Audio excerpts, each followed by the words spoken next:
Today, I'll walk you through how to fix a spelling mistake in a text box in Power BI, even if you're a total beginner or just need a quick refresher.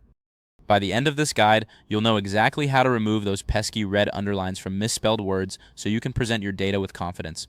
First, let's get started by opening Power BI. This is your canvas where you'll be creating and editing your reports. Don't worry if your dashboard looks slightly different, the steps will still apply.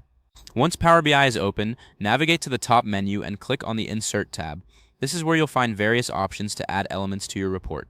Take a moment to familiarize yourself with this area as it's essential for customizing your visuals. Next, click on Textbox. This option allows you to add text to your report, making it easier to convey your insights. You can think of this as adding a label to a piece of art. It helps viewers understand the context. Now, let's address the issue of spelling mistakes. If a red line appears under any words, it usually indicates that those words are not recognized by the dictionary.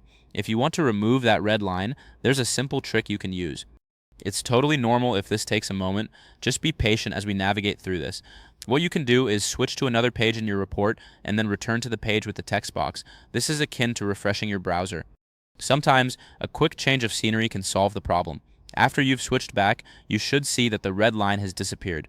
This simple step can save you from the distraction of spelling errors in your presentation. Remember, clarity is key when sharing your insights. In summary, we covered how to open Power BI, insert a text box, and remove those annoying red spelling lines by switching pages. With these steps, you can ensure your reports look polished and professional.